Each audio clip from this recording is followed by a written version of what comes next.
Hello दोस्तों, स्वागत है आपका हमारे यूट्यूब चैनल ग्रेविटी एजुकेशन पर। पिछले लेक्चर्स में हम लोग स्ट्रेंथ ऑफ मटेरियल्स की सीरीज कर रहे थे, उसी में आगे बढ़ रहे हैं और आज हम लोग देखेंगे ट्रांसवर्स शियर लोडिंग क्या होती है। ट्रांसवर्स शियर लोडिंग के बारे में हम लोग पहले पढ़ चुके हैं, लेकिन उसमें जो शियर फोर्स है उसके बारे में देखेंगे कि शियर फोर्स कैसे पॉजिटिव होता है। शियर फोर्स डायग्राम में जो शियर फोर्स है वो पॉजिटिव कैसे लिया जाता है, किन स्थितियों में वो नेगेटिव लिया जाता है और उनका क्या शियर फोर्स डायग्राम बनता है। इस तरह की कुछ चीजें देखेंगे। क्लियर? तो देखते हैं, चलते हैं अपने सब्जेक्ट की तरफ, टॉपिक की तरफ। देखो, ये एक बीम है, इट इज अ बीम जिसका लॉन्गिट्यूडिनल एक्सिस दिखाया गया है। लॉन्गिट्यूडिनल एक्सिस में जो ये बीम है, बीम का ये फ्री एंड है और ये फिक्स्ड एंड है, तो we can say that the beam is cantilever beam. Cantilever beam है, लोड P लग रहा है और लोड P जब लग रहा है तो इसकी लेंथ हम सपोज कह देते हैं L है। अब देखो, वहां पे ये वाला जो लोड P है, that load is transverse shear load parallel to the cross section. It is acting something like this load P is acting something like this, हाँ, parallel to the cross section, that is why shear load, हाँ, और इन acting in a transverse direction, that is why transverse shear load. अब देखो, shear force होता क्या है। Suppose इस तरह का कोई लॉन्गिट्यूडिनल एक्सिस लिया हमने किसी कंपोनेंट का और ये इस तरह से सेक्शन कट किया हमने लॉन्गिट्यूडिनल एक्सिस का, तो देखा कि ये वाली जो डायरेक्शन आ रही है डाउनवर्ड डायरेक्शन आ रही है इस तरह से देखने पे, तो ये वाला जो शियर फोर्स होता है उसको हम लेते हैं पॉजिटिव, हाँ। और अगर इस तरह से है, सेक्शन लिया और सेक्शन कट किया, देखा कि ऊपर की तरफ जब लोड इस तरह से लग रहा है तो इस तरह का शियर फोर्स होता है नेगेटिव। अभी समझ में आ जाएगा हमें कि क्या है एक्चुअल में। अब देखो, यहां पर P लोड है, ये P लोड, सपोज हमने कहा कि भैया ये P लोड है, ये उसको हमने वो यहां पे ये फिक्स्ड था, हाँ, यहाँ वो P को हम यहां अगर शिफ्ट कर दें जैसे पिछले कंडीशंस में करते चले आए थे, हाँ, तो यहां पे एक लोड हमको P और लगाना पड़ेगा, समझिएगा। तो ये जो P है, ये दिस P और ये वाला P, ये क्या करेगा, this P and P will form a couple and this couple will try to bend the beam like this. ये पूरा का पूरा P इंटू L मैग्नीट्यूड का कपल हो जाएगा, एक load into distance, P into L magnitude का couple, और ये कपल क्या करेगा, पूरी की पूरी बीम को इस तरह से बेंड करने की कोशिश करेगा। बताइए, है कि नहीं? इस तरह से बेंड करने का प्रयास करेगा, हाँ। तो देखो, यहां पर हमें करना क्या है,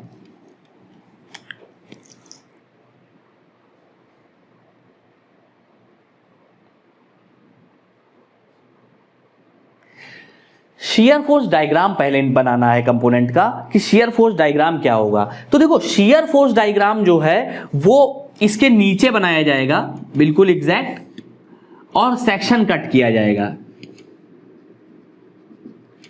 जब सेक्शन कट करेंगे तो देखेंगे लोड P लग रहा है, load P is acting here, और वहां पे जाएंगे जो हमने रेफरेंस डायग्राम लिया है और देखा कि सेक्शन कट किया। देखो, ये लॉन्गिट्यूडिनल एक्सिस सेक्शन कट किया गया है, हाँ, तो यहां पे इस तरह से लग रहा है लोड, तो क्या हो जाएगा, लोड हो जाएगा P और यहां पे भी P ही लगेगा। उसके बाद देखो, हर जगह हर सेक्शन पे लोड P ही लगने वाला है, कोई बदलाव तो हो नहीं रहा है, हाँ। तो ये जो शियर फोर्स आया वो शियर फोर्स कैसा आया, that shear force will be equal to like this, हाँ, ये आया शियर फोर्स डायग्राम। इसका जो मैग्नीट्यूड आया वो कितना आया, P।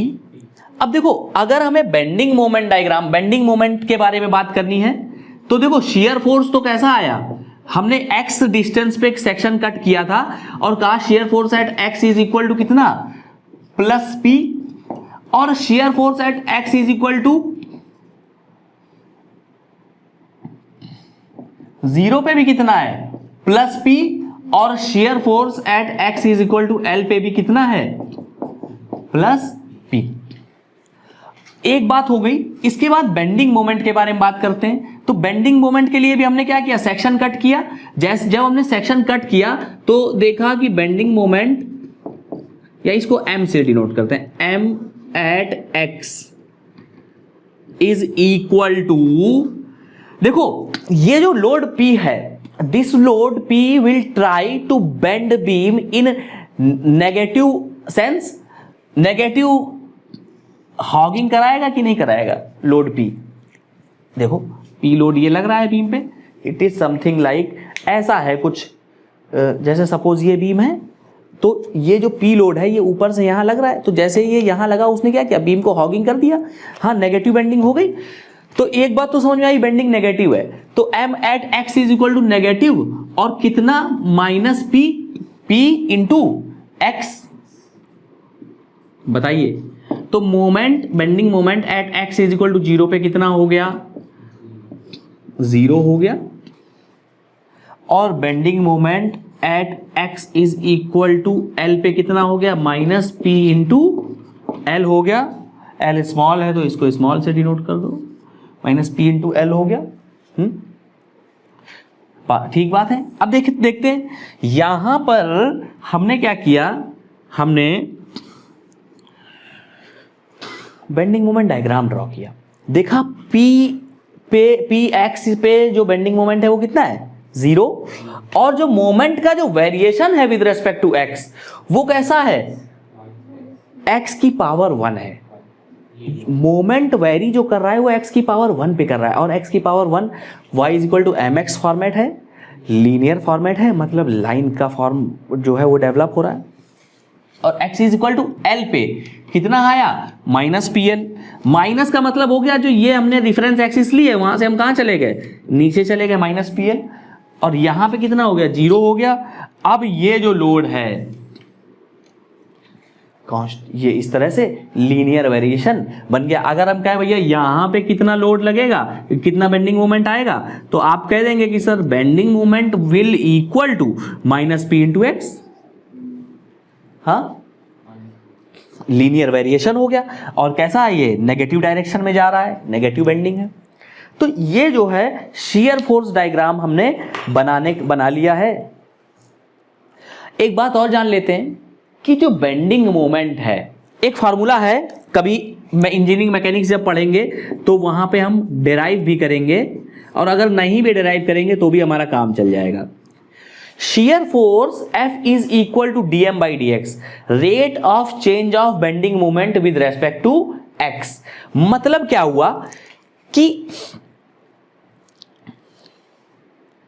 shear force जो है वो बेंडिंग मोमेंट का with respect to x differentiation होता है।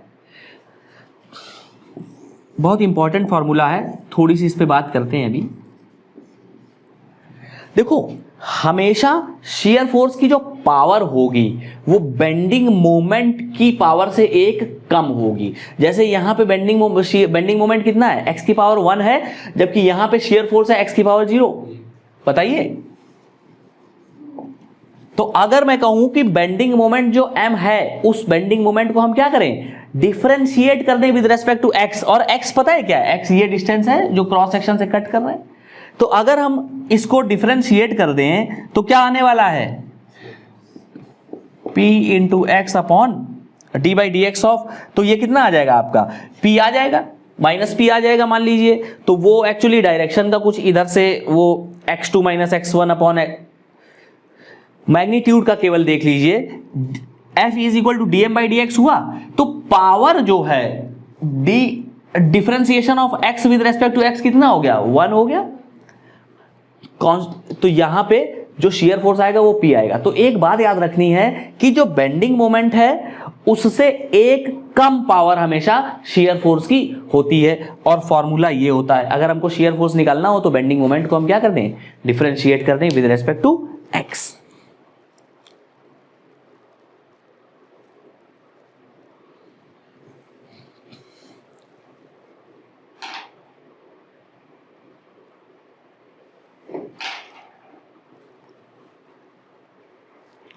अब एक बात और देख लेंगे, यहां पर इसी क्वेश्चन में पूछ लिया जाता है कभी कभी। देखो शियर फोर्स जो है वो throughout the whole length of the member constant है, shear force is constant throughout the whole length of the member, but bending moment is varying linearly with respect to x. जैसे जैसे x बढ़ रहा है वैसे वैसे bending moment बढ़ रहा है।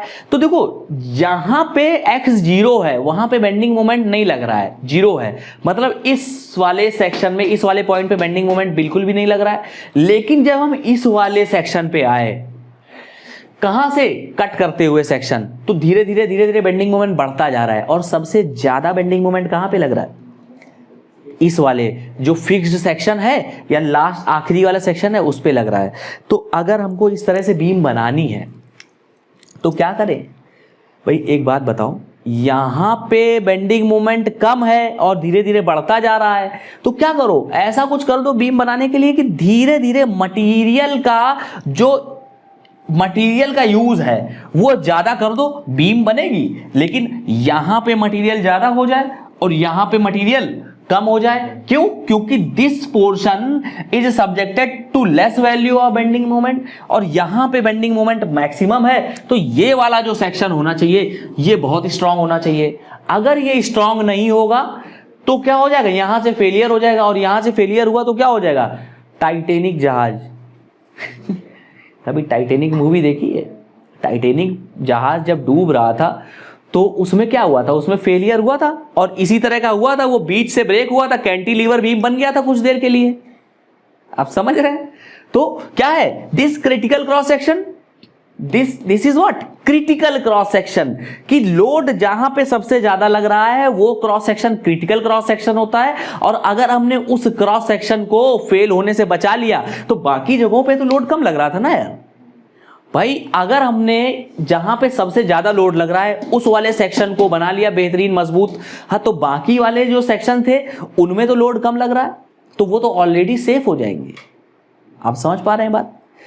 तभी कभी कभी देखो, जैसे कभी आपने देखा होगा, जैसे अगर ट्रेन पे बैठो तो जो वो स्लीपर वाली सीट्स होती हैं उनके नीचे देखोगे तो कभी जो इस तरह का स्ट्रक्चर बना मिलता है, इस तरह का बना मिलता है, क्योंकि भाई लोड हमारा ये लग रहा है, हम ये बैठे हुए हैं, हाँ, लोड ये लग रहा है, बट एक्चुअल में है क्या, यहां पे सबसे ज्यादा बेंडिंग मोमेंट आ रहा है। तो जब यहां पे बेंडिंग मोमेंट सबसे ज्यादा आ रहा है, we have to make that cross section stronger, और इस क्रॉस सेक्शन को अगर हमको स्ट्रॉन्गर बनाना होगा तो यहां पे हमको मटेरियल ज्यादा देना पड़ेगा। तो यहां पे क्या करते हैं, मजबूती बढ़ा देते हैं। समझ रहे हैं? ऐसे ही कभी अगर टावर देखे हो, पिलर्स देखे हो, जो टावर होते हैं जिनमें जो जैसे सपोज जियो का टावर लगा नया, तो उसमें देखो कि यार ये टावर है और यहां पर इस तरह का स्ट्रक्चर नीचे बना हुआ देते हैं, इस तरह का बना हुआ देते हैं, कई सारे वो रॉड जैसे ऐसे लगे हुए होते हैं उस पे चारों तरफ प्लेट्स जैसी, वो प्लेट्स नीचे मोटी होती हैं ऊपर पतली होती हैं।